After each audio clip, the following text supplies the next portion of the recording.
Can you explain what selling taste means and how agents think about practicing this? I saw that in your notes. So one thing that I will clarify: you can't sell taste. You can't buy taste, right? Taste is something that it's like undefinable. It is in very intangible.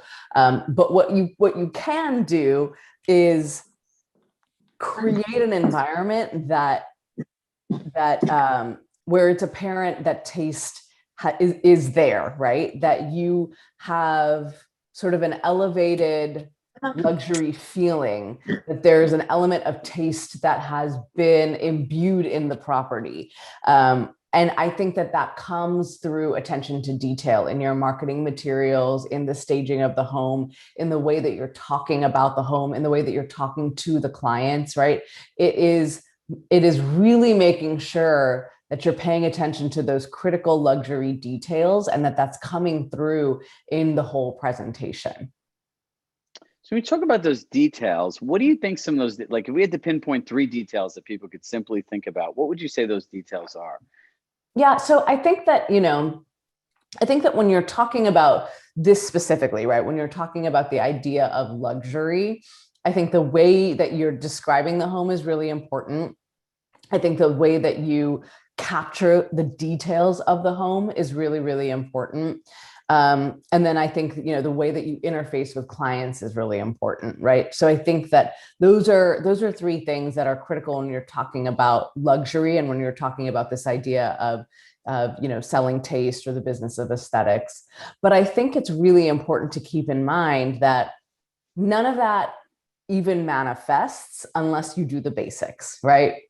Marketing is not just about big, sexy luxury things. Marketing is both an art and a science. It's both about those big, sexy things and about hygiene, right? It's about getting your contacts in CRM and tagging them and setting up your action plans so that you can actually get the ear of a luxury consumer and do all of that other big, sexy stuff, right?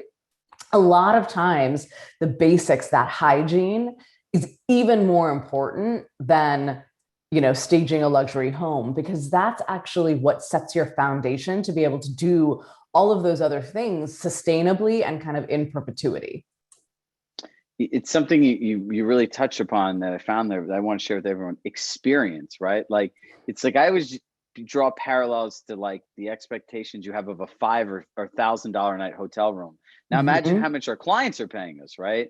So like basic things, if you don't create that right experience, what you're saying, I hear, is through the CRM and those basic touch points, you're never going to set that experience even happen where you can have the listing, you can have the house, you can have the relationship, right? So let's talk, when you talk about marketing and luxury, right? Like time is the most valuable thing that we all have.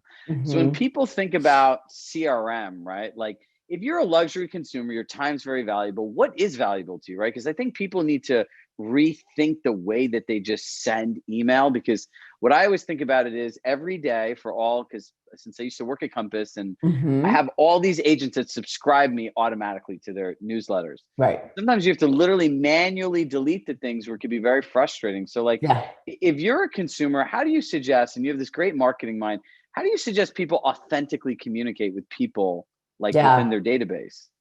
So there's a concept in marketing, super simple: right time, right message, right channel. Right time, right message, right channel. And if you think about that, you'll never send an e-blast again, because you got to figure with those e-blasts, for the vast majority of people, it's not the right time, it's not the right message, and it's not the right channel, right?